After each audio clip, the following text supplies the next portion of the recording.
Hello everyone. So, in the last lecture, we learned about what is the definition or what is the meaning of duty and delta. So, generally, this duty and delta, which duty we are measured in this unit of hectares per cubic, and different types of crop require different types of duty, right? So, going forward, what is the types of duty? So there are generally four types of duty here. So first one is a gross duty. So it is the duty of water measured at the head of the main canal. So it's measured at the head of the main canal. It's called gross duty. The second one is the nominal duty. It is the duty sanctioned as per schedule of an irrigation department. It's called nomination duty. Third one is economic water duty. Economical water duty is the duty of water which results in the maximum crop yield. And the fourth and last one is designated duty. So it is the duty of water assumed in an irrigation project for the designing capacities of the channels, right? So going forward, what is the relation between the duty and the delta? Let we take capital D is equal to duty in the hectares. Delta is equal to total depth of water supplied in meters. D is equal to base periods in days. So here duty units is measured in hectares, delta measured in meters, and the B period measured in this days. So we take the first case. If we take the field of an area, capital D hectares, water supplied to the field corresponding to the water depth at delta meters will be is equal to, here we take this field area capital D hectares, which is D multiplied by delta, which is a water depth, right? And both measure in a hectare. Delta unit is meter, and D capital D duty measured in hectares, so its unit is hectare into meters, right? So hectares converted into the cubic, so it will be D is equal to D multiplied by delta multiplied by 104 cubic meters.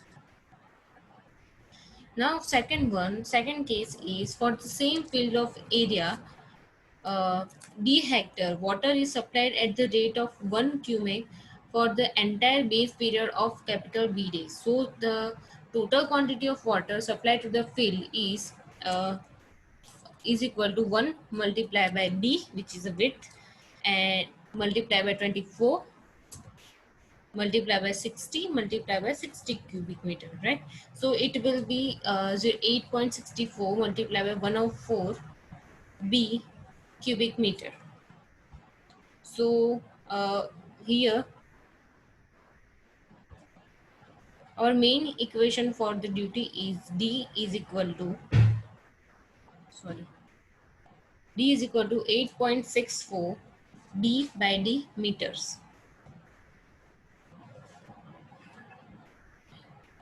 Now, what are the definition related to the irrigation? First is a crop period. So it is the time in days that a crop takes from the instant of its showing to that of its harvesting, which is expressed in days. It is called crop period.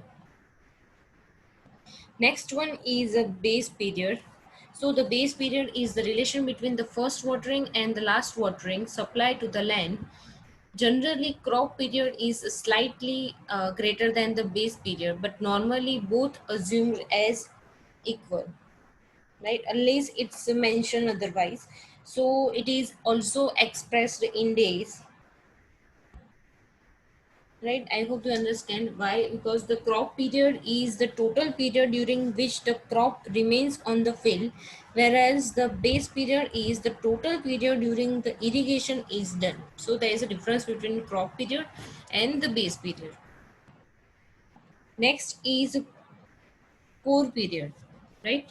So first watering after the plants have grown 2 centimeters high is known as a core watering, and the depth of water applied during for core watering is also called core depth. And what is the meaning of core period? So the portion of the base period in which for watering is needed is known as the core period. So here there are three definitions: core watering, core depth, and core period, right? Next is plow.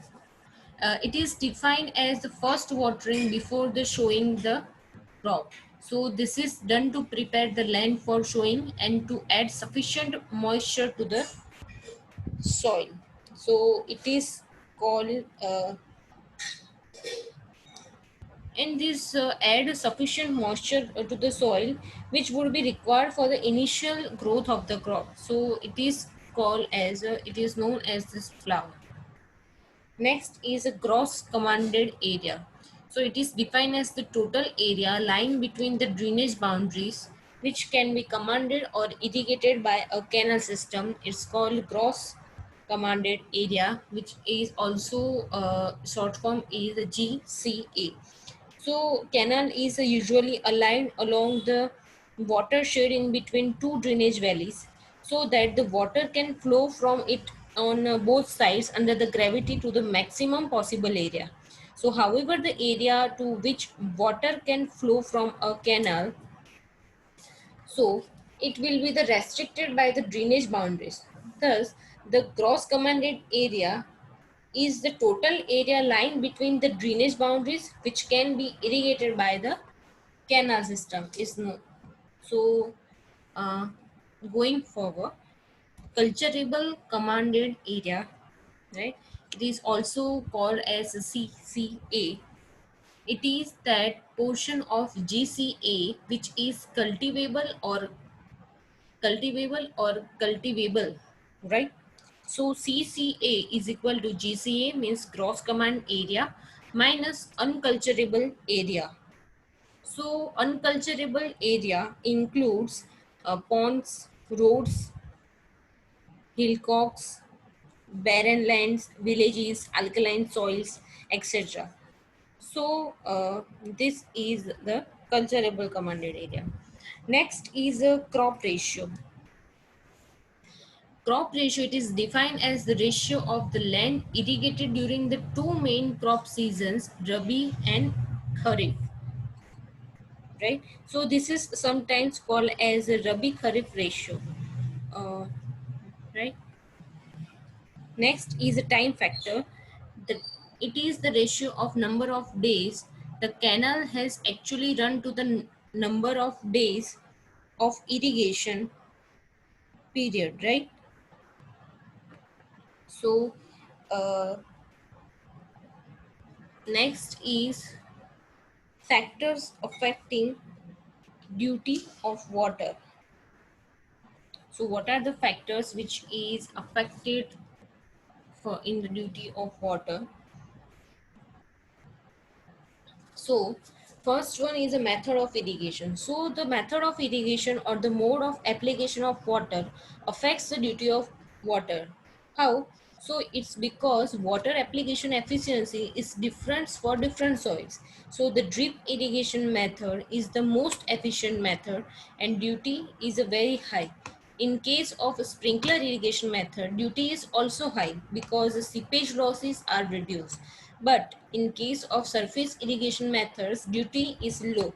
However, in case of furrow method, duty is relatively high because water is not applied to the entire land and therefore the losses are the small. So different types of method of irrigation like drip irrigation, sprinkler irrigation, surface irrigation, furrow methods. These are the methods of irrigation which will be applied, which will also affected in the duty of water. Next is the system of irrigation. So there are different types of irrigation systems, right? Such as perennial irrigation system, inundation irrigation system, right? So in this perennial irrigation system, soil is continuously kept moist, and hence the less quantity of water is required for the initial saturation of soil, right? So the shallow depth of water table, it's because of shallow depth of the water table, so deep percolation losses are less. On the other hand, in inundation irrigation system there is a wasteful use of water.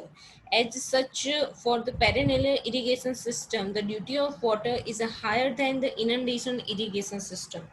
So in the last, in case of tank irrigation, duty is high because the commanded area is close to the tank and the transmission losses are less. On the other hand, in the cases of canal irrigation, the transmission losses are high and the duty is low. So, in case of lift irrigation, duty is a high because commanded area is close to well, whereas in case of flow irrigation, duty is low. So, this different types of irrigation system like lift irrigation, tank irrigation, inundation irrigation, perennial irrigation, this all type of systems also affect this duty of water, right? Because of the transmission losses, right? So next one is method of cultivation. So if the land is properly plugged and made quite loose before irrigating, the soil will have a high water retention capacity in the root zone. Thus, the number of watering can be reduced and increase the duty, right? So method of cultivation is also affect this duty of water, duty of water, right? Next is a type of crop. Different type of crops require varying quantity of water, therefore the duty varies from crop to crop. So duty is low for crops which require large quantity of water and vice versa, right? So it also affects the duty of water. Next is a base period of crop. In general, when the base period of the crop is long, more water is required and the duty is low. However, the requirement of water is not directly proportional to the base period of the crop.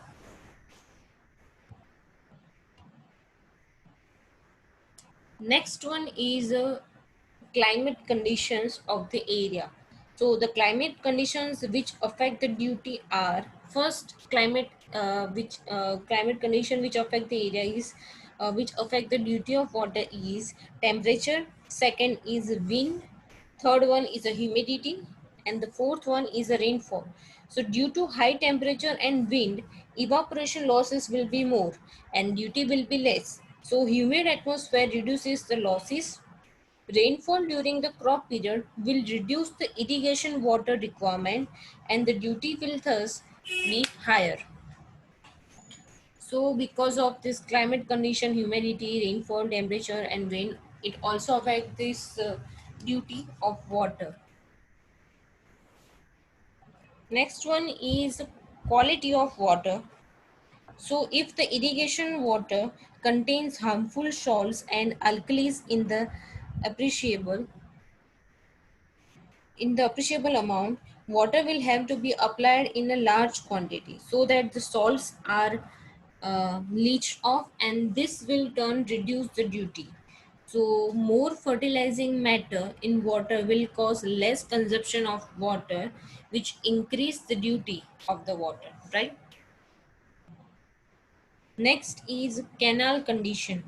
So in an earthen canal, seepage and percolation losses will be high. So that's results in the low duty. However, if the canal is lined, the losses will be less and the duty will be high. So the canal with good maintenance will have a higher duty of water than those having poor maintenance. So if the canal is so aligned that the irrigated areas are concentrated along it, so the duty will be higher. So dispersion of the irrigated area with respect to the canal tends to reduce this duty of water. Next is type of soil and subsoil of the irrigation field. If the soil and subsoil of the field to be irrigated is a coarse grained, percolation losses will be high, right? However, if there is a hard and impervious layer below the root zone of the plants, percolation losses will be less and hence the duty of the water will be high. So these all are factors which is affecting duty of water. One thing is for sure, if the water loss will be less, then duty of water will be higher. So water loss is inversely proportional to this duty of water. So today we learn about different types of factors affecting duty of water. There is some relation between duty and delta, definition related to irrigation, and types of duty, four types of duty, right? So we stop this lecture here. If you have any confusion, so contact me.